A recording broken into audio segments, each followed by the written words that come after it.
I never thought kindness would destroy my life. My name is Zariah, and for 3 years, I gave Beatrice spare change every morning on my way to work. She sat on the same corner outside my office building, wrapped in blankets holding a cardboard sign. "Anything helps. God bless." "Here you go, Beatrice," I said, dropping $5 into her cup like I did every Tuesday and Thursday. "Thank you, dear Zariah," she said, her weathered face crinkling into a smile. "You're such a kind soul. How's your mother doing?" "She's good, thanks for asking." I'd mentioned my mom's hip surgery last month, and Beatrice always remembered details like that. "And that new apartment you moved into? The one on Maple Street?" "It's great. Still unpacking, but I love it." She nodded slowly. "I'm so glad, dear. You work so hard at that bank." I smiled and headed inside, feeling good about starting my day with a small act of kindness. That's what made what happened next so devastating. 2 weeks later, I stopped at the ATM before work. I needed to deposit my paycheck, but when I checked my balance, my stomach dropped. "What the hell?" I whispered. My checking account showed $47,000 in debt. My savings account was empty. There were cash advances, wire transfers, and credit card charges I'd never made. "This has to be a mistake," I said to the teller, my hands shaking as I approached the counter. "Let me check, Ms. Zariah," the teller said, typing rapidly. His face grew concerned. "I'm seeing multiple large transactions over the past 6 months. Did you authorize wire transfers to offshore accounts?" "No, I never did any of this." "There's also a home equity loan taken out against a property listed under your name." "I don't own property. I rent." He printed out the statements. As I scanned them, my blood ran cold. Someone had used my social security number, my mother's maiden name, my old addresses, information I'd casually shared during years of small talk with Beatrice. I ran outside, but her corner was empty. She was gone. "Have you seen the lady who usually sits here?" I asked a street vendor. "The homeless one? She left in a Mercedes about an hour ago," he said. "Weird, right? I always wondered about her." My phone rang. It was Sarah, my best friend. "Zariah, did you open a credit card with a $30,000 limit? The company just called me as your emergency contact." "No," I said, my voice breaking. "Sarah, I've been scammed for 3 years." "Tell me everything," Detective Harris said, sitting across from me at the police station. I explained the whole story, how I'd been giving Beatrice money, sharing personal details, trusting her completely. "Did she ever ask specific questions about your finances?" he asked. "Not directly. She'd ask how work was going, what I did at the bank. I told her I was a loan officer. She seemed so interested in my life." "That's how these cons work," Detective Harris said. "They build trust over months or years, gathering information piece by piece. Did she know your mother's maiden name?" I closed my eyes. "Yes, we talked about my family all the time. My mom's maiden name, where I grew up, my social security number. It's probably on documents I threw away in the trash near where she sat." "We'll need to file a fraud report with every institution affected," he said, sliding paperwork across the desk. Sarah squeezed my hand. "We'll figure this out, Z." Over the next 2 weeks, I worked with Detective Harris to build a case. We pulled security footage from my bank showing Beatrice entering in expensive clothing, not homeless attire. We found her real identity, Eleanor Beatrice Morrison, 58 years old, with a history of identity theft spanning multiple states. "She's done this before?" I asked. 4 times that we know of, Detective Harris confirmed. She targets compassionate people in financial sectors, builds relationships, gathers information, then drains them dry. I hired attorney Williams, a sharp-eyed woman who specialized in fraud cases. "Here's what we're going to do," she said during our first meeting. "We're filing criminal charges, but we're also going civil. We're going to seize every asset she has, her house, her cars, her bank accounts, everything." "Can we actually do that?" "Absolutely. The evidence is overwhelming. She used your identity to commit wire fraud, loan fraud, and credit card fraud. We're talking federal charges here." Sarah helped me dig deeper. We found Eleanor's social media accounts where she posed in luxury vacation spots, driving expensive cars, wearing designer clothes, all funded by her victim's stolen money. "This woman stole 3 years of trust from you," Sarah said angrily. "She deserves everything coming to her." Detective Harris called 2 days before Eleanor's preliminary hearing. "We found her," he said. "She tried to flee to Mexico, but she was stopped at the border. She's in custody." "Did she say anything?" "She asked if Zariah was pressing charges. When I said yes, she started crying, saying you'd understand she had no choice." Classic manipulation. Attorney Williams scheduled a meeting for later that week. "I want her to know I'm not the victim she thought I was," I said. "Trust me," my lawyer replied. "She's about to find out exactly who she messed with." The federal prosecutor's office was intimidating, but I walked in with my head high. Eleanor sat at a table with her public defender, looking nothing like the frail woman I'd known. Her hair was professionally styled. She wore a tailored suit. When she saw me, she tried to smile. "Zaria, sweetheart." "Don't," I said coldly. "I can explain everything," she said, her voice quivering. "I was desperate. I lost my job, my husband left me." "You drive a Mercedes," I interrupted.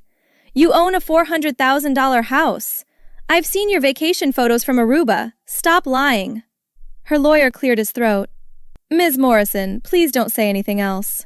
Attorney Williams opened her briefcase. "Let's talk about what my client is owed, shall we?" She spread documents across the table. Bank statements, credit reports, wire transfer records, loan applications, all bearing my forged signature. $47,000 in fraudulent charges to checking accounts, Attorney Williams said. Another $68,000 in credit card debt. A $95,000 home equity loan against a property you fraudulently registered in my client's name. We're looking at $210,000 in total damages, not including legal fees and credit restoration costs.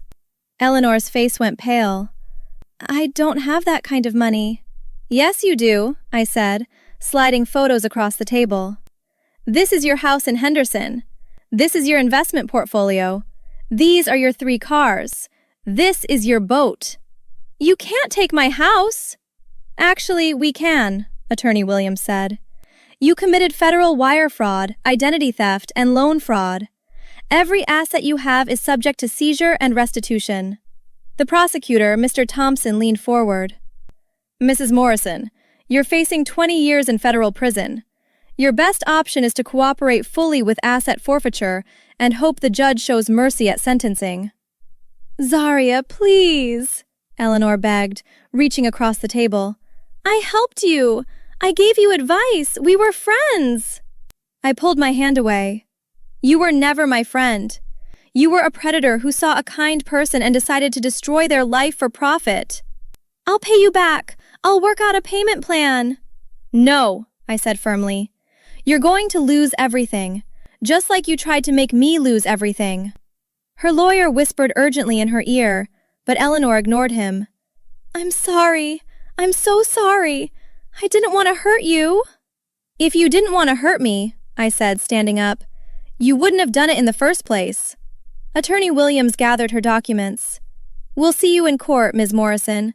And by the way, we've also identified your other victims. They're filing charges too." Eleanor's face crumbled as the weight of her situation finally hit her. "This can't be happening," she whispered. "It is," I said. "And you did this to yourself." 3 months later, I sat in Attorney Williams's office with Sarah beside me. "The asset forfeiture hearing is today," my lawyer said. "Are you ready?" "Absolutely," I replied. We walked into the courtroom where Eleanor sat with her bankruptcy attorney, looking defeated. The judge, Judge Parker, reviewed the documents. "Ms. Morrison, you've been found guilty on all counts of identity theft and wire fraud. Today we're here to determine asset forfeiture and restitution.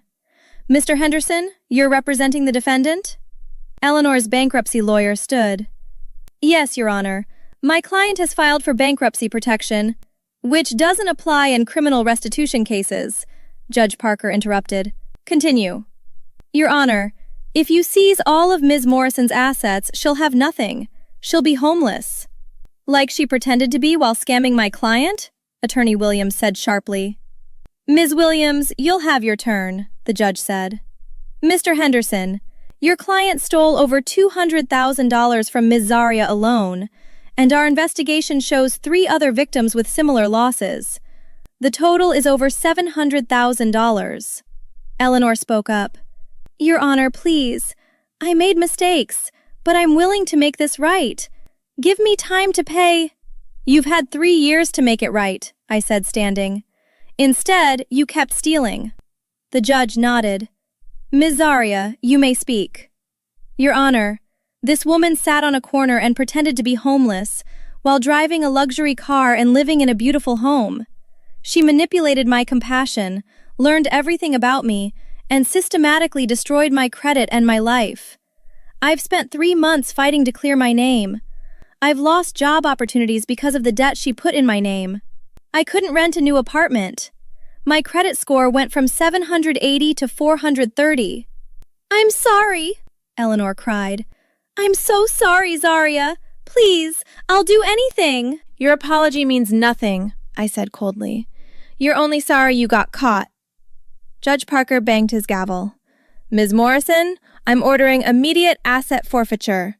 Your home, vehicles, investment accounts, and all other assets will be liquidated to pay restitution to your victims. Ms. Zaria will receive full restitution of $210,000 plus legal fees of $35,000. But where will I live? Eleanor begged. Perhaps on the corner where you pretended to be homeless, the judge said dryly. You'll also serve 6 years in federal prison, followed by 5 years of supervised probation. Sarah squeezed my hand as Eleanor broke down sobbing. No, this can't be happening. I didn't mean to hurt anyone. You hurt 4 people deliberately and methodically, Judge Parker said. Court is adjourned. Outside the courtroom, Detective Harris approached me. How do you feel? He asked. Vindicated, I said. Is it true the other victims are getting restitution too? Yes. Between her house, cars, and investments, there's enough to make everyone whole. She'll leave prison with nothing. Sarah hugged me. You did it, Z. You actually did it. Attorney Williams shook my hand. The bank transfer should hit your account within 10 days. Your credit will be fully restored within 30 days. What happens to her now? I asked. She reports to federal prison next month, Detective Harris said. And honestly, she got off easy. Wire fraud alone could have been 20 years. A few days later, I received a letter from Eleanor. Sarah was with me when I opened it.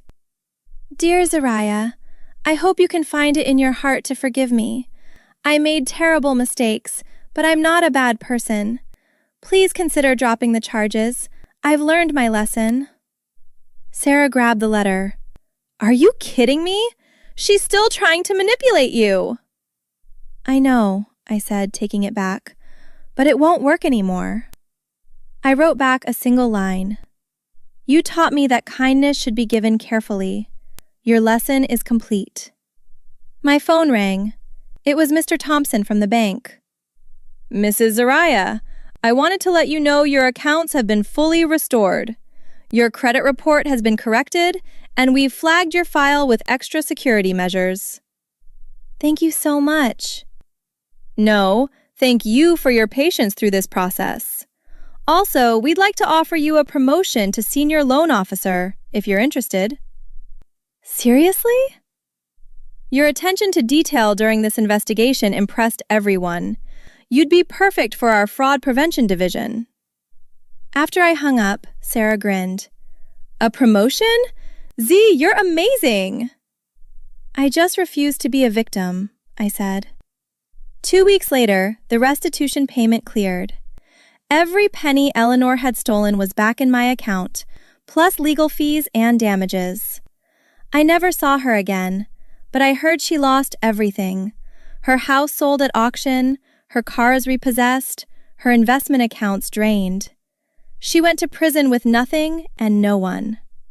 Meanwhile, I moved into a beautiful new apartment, bought my first car, and started my new position at the bank, where I now help other identity theft victims navigate recovery. The irony isn't lost on me. The woman who scammed me thinking I was weak actually created the person who would ensure she lost everything. Justice isn't revenge. Revenge is emotional and impulsive. Justice is strategic, thorough, and permanent. Have you ever trusted someone who completely betrayed you? How did you handle it when you discovered the truth? Like and subscribe for more stories about people who refused to be victims and fought back the right way.